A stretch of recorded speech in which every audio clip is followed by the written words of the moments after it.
In November 2024, former OpenAI engineer Suchir Balaji was found dead from a gunshot wound. The official ruling? Suicide, based on a locked door and a registered firearm. But his family says otherwise. So, let's talk about the strange and tragic case of Suchir Balaji.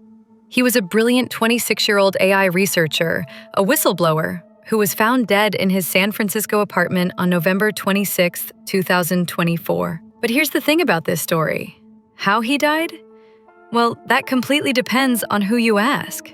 It's a story with two totally different, totally irreconcilable endings. On one side, you have the official finding. Law enforcement, the medical examiner, they all concluded it was a suicide. But on the other side, his family, and they are absolutely adamant that he was the victim of a cold-blooded murder. So the big question is, right? How can one man's death have two explanations that are so completely at odds with each other? Okay, so let's dive in by looking at the official narrative first. This is the version of events that the San Francisco police and the medical examiner put together. And you know, the power of their story really lies in just how simple and forensically clean it all seems. Now, for the police, the single most compelling piece of evidence was the apartment door. Get this, it was deadbolted from the inside. This creates that classic locked room scenario. I mean, there's no other way into this fourth-floor apartment. No signs of a break-in, nothing. So for investigators, the conclusion was pretty straightforward. Balaji must have been alone. Then you have the official autopsy report, which came out in February of 2025. And this 13-page document painted a very clear picture. Cause of death was a single gunshot from a Glock he had legally bought about 10 months earlier. The toxicology report also showed a mix of substances in his system: alcohol, amphetamines, and GHB. And to top it all off, a look at his computer revealed recent internet searches for brain anatomy. The police saw that as a preparatory step. So as far as law enforcement was concerned, case closed. But of course, that's not where this story ends. Not by a long shot. Balaji's family just wasn't buying any of it. They started pushing back hard, arguing that the official investigation was totally rushed and that some really crucial evidence was completely ignored. Because they were so unconvinced, Balaji's parents did something pretty dramatic. They hired their own investigators. And this is huge. They commissioned a second private autopsy. And the alleged findings from that examination are what turned this case from a private tragedy into a massive public controversy. And here is the absolute bombshell claim from that private autopsy. They said they found a second bullet wound. 2. The family says that on top of the wound on his forehead, a second bullet entered through his mouth. A wound they claimed the official medical examiner just completely missed. I mean, how does that even happen? And it didn't stop there. The family alleges their son also had a broken cheekbone, a severely cut-up tongue, and wounds on his knee and the side of his head. To them, these were all clear signs of a violent struggle, and not a single one of these injuries was mentioned in the official report. The family also directly challenges the police's assessment of the scene. They described the apartment as ransacked.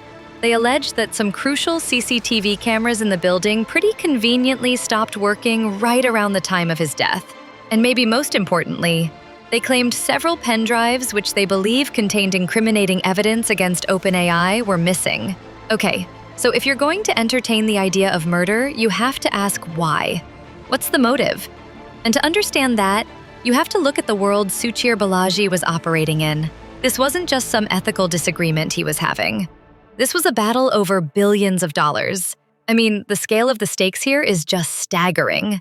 OpenAI, the company right at the heart of this generative AI revolution, was valued at $157 billion. And it was facing lawsuits that threatened its very existence.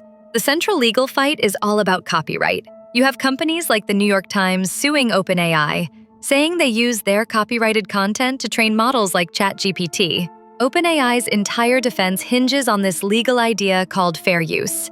But Suchir Balaji, an engineer who actually helped build the system, had become a very public critic, arguing that this defense was fundamentally flawed.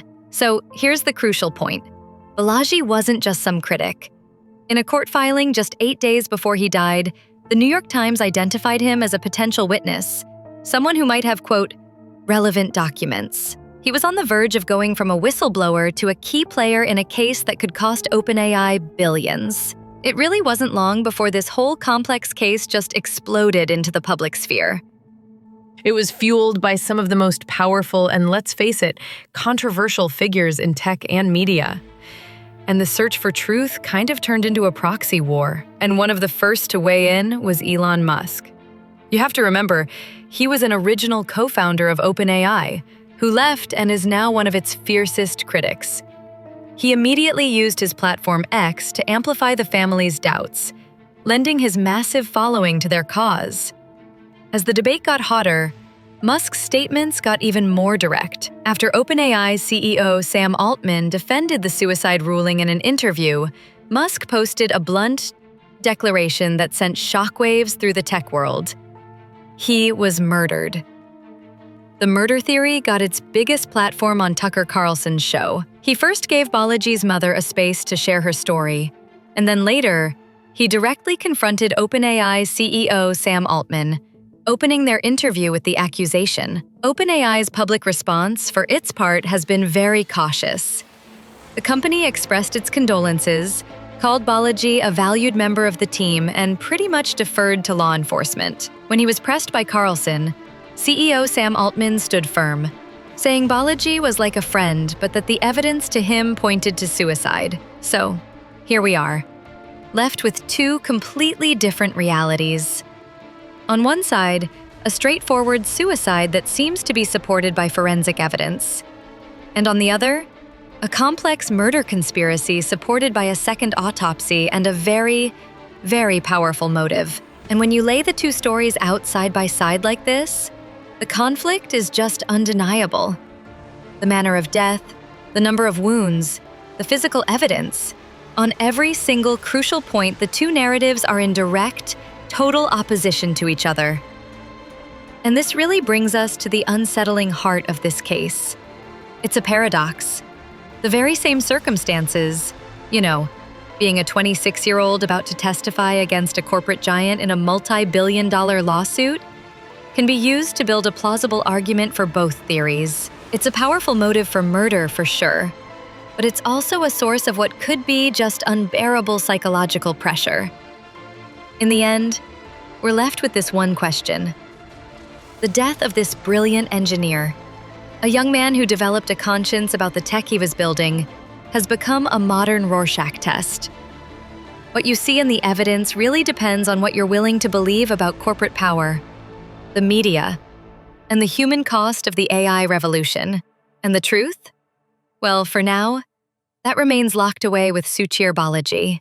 Hit that subscribe button for the latest updates on copyright clashes, creator rights, AI tutorials, and the algorithms shaping our future. See you next time.